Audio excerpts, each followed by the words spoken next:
नमस्कार दोस्तों, मैं अदिति एक बार फिर से आपके सामने हाजिर हूँ। आप देख रहे हैं पगार बुक का यूट्यूब चैनल।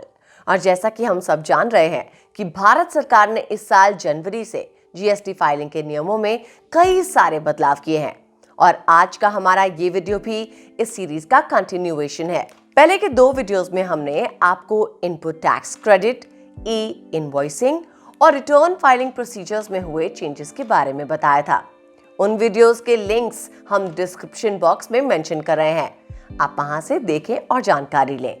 और अब आगे बढ़ते हुए जानते हैं ई वे बिल और जीएसटी रजिस्ट्रेशन के नियमों के बारे में, जिनमें काफी बदलाव किए गए हैं। किस तरीके के चेंजेस किए गए हैं ई वे बिल के प्रोविजंस में, आइए जानते हैं। ई वे बिल की बात करें तो ये एक तरीके का डॉक्यूमेंट है जिसको कि ऑनलाइन जनरेट किया जाता है और इसकी जरूरत होती है जब आप गुड्स की ट्रांसपोर्टेशन करते हैं और वो वैल्यू इन टोटल 50,000 रुपए से ज्यादा की होती है।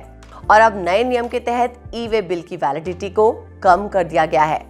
पहले जीएसटी के नियम 138(10) के तहत ई वे बिल की वैलिडिटी 100 किलोमीटर के डिस्टेंस के लिए 1 दिन की रह गई थी, लेकिन अब नए साल में इस नियम में चेंज कर डिस्टेंस को 200 किलोमीटर कर दिया गया है।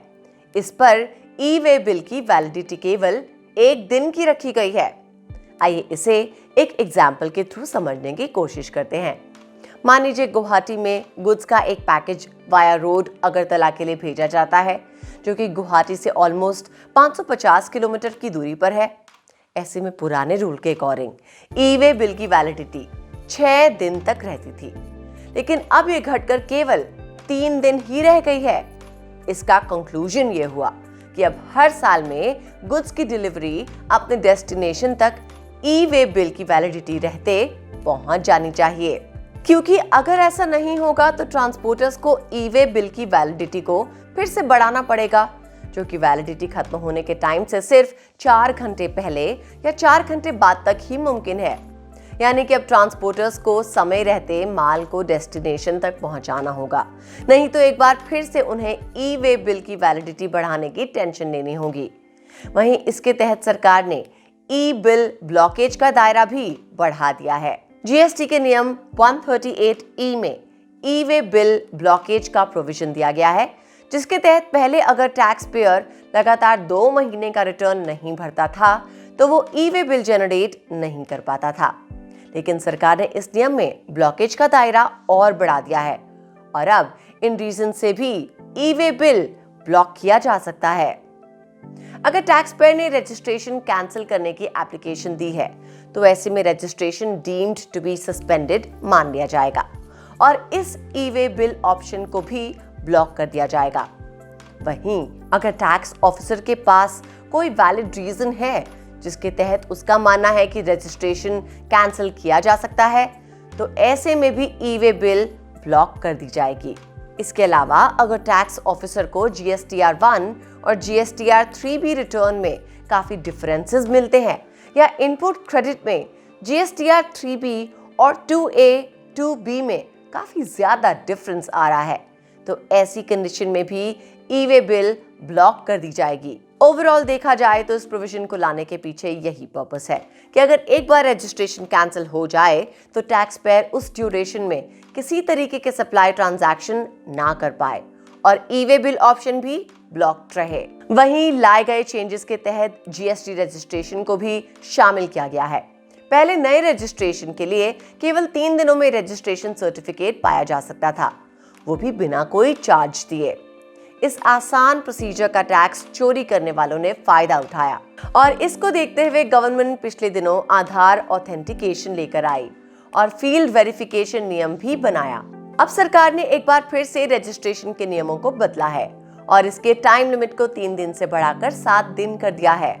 साथ ही उन कंडीशंस में जहां एप्लीकेंट ने आधार ऑथेंटिकेशन नहीं किया है या वो अनसक्सेसफुल हो गया है या डिपार्टमेंट किसी तरीके का फिजिकल वेरिफिकेशन करना चाहती है, वहां इस टाइम लिमिट को 7 दिन से बढ़ाकर 30 दिनों का कर दिया गया है। तो अब अगर एप्लीकेंट ने आधार ऑथेंटिकेशन का ऑप्शन चूज किया है तो उनका बायोमेट्रिक बेस्ड आधार ऑथेंटिकेशन होगा, साथ ही फोटो भी ली जाएगी। और अगर एप्लीकेंट ने ऑप्शन नहीं लिया है तो बायोमेट्रिक इंफॉर्मेशन, फोटो और केवाईसी डॉक्यूमेंट्स की जांच की जाएगी। वहीं जो पेपर्स रजिस्ट्रेशन के लिए दिए गए हैं उन सभी के ऑथेंटिकेशन की भी जांच किसी एक लिस्टेड फैसिलिटेशन सेंटर में की जाएगी और फिर इसके बाद ही रजिस्ट्रेशन किया जाएगा। अगर रजिस्ट्रेशन के एप्लीकेशन में कोई खामी नजर आती है तो tax officer GST registration 03 form में अब 3 दिन की बजाय 7 दिनों के भीतर नोटिस जारी करेगा। वहीं कैंसिलेशन ऑफ रजिस्ट्रेशन के केस में जीएसटी के नियम 21 में कैंसिलेशन ऑफ रजिस्ट्रेशन के लिए कुछ एक रीजंस दिए गए हैं। अब 1 जनवरी से सरकार ने इन कारणों में कुछ और नए रीजंस डालकर रजिस्ट्रेशन कैंसिल करने के प्रोविजंस का दायरा भी बढ़ा दिया है।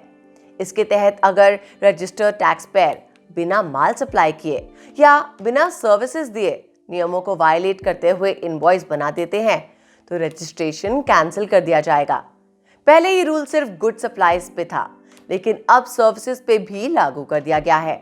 वहीं अगर टैक्स पेयर से लिया गया इनपुट टैक्स क्रेडिट सेक्शन 16 को वायोलेट कर लिया गया हो या फिर जीएसटीआर 1 में दिखाया गया टर्नओवर किसी एक या उससे ज्यादा टैक्स पीरियड में जीएसटीआर 3B के टर्नओवर से ज्यादा हो तो रजिस्ट्रेशन कैंसिल किया जा सकता है।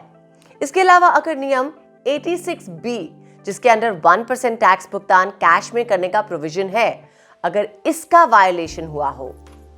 हालांकि सरकार इस बात का क्लैरिफिकेशन दे चुकी है कि अगर किसी रिटर्न में अननोइंगली कोई गलती रह जाती है जिसकी वजह से जीएसटीआर 1 और 3B में डिफरेंस आता है तो उस सिचुएशन में रजिस्ट्रेशन कैंसिल नहीं किया जाएगा। इसके अलावा रजिस्ट्रेशन सस्पेंशन का नियम भी लाया गया है।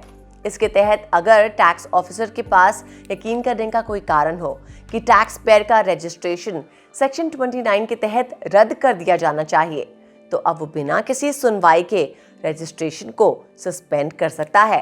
या फिर जीएसटीआर 1 और जीएसटीआर 3B में बहुत डिफरेंस आ रहा है या इनपुट क्लेम में जीएसटीआर 3B और जीएसटीआर 2A 2B में काफी डिफरेंस आ रहा है, वहां टैक्स ऑफिसर को अगर कोई संदेह है तो वो रजिस्ट्रेशन कैंसिल कर सकता है और जब रजिस्ट्रेशन सस्पेंड कर दिया जाएगा तो ऐसे में टैक्स पेयर किसी भी तरह का कोई ट्रांजैक्शन नहीं कर पाएगा।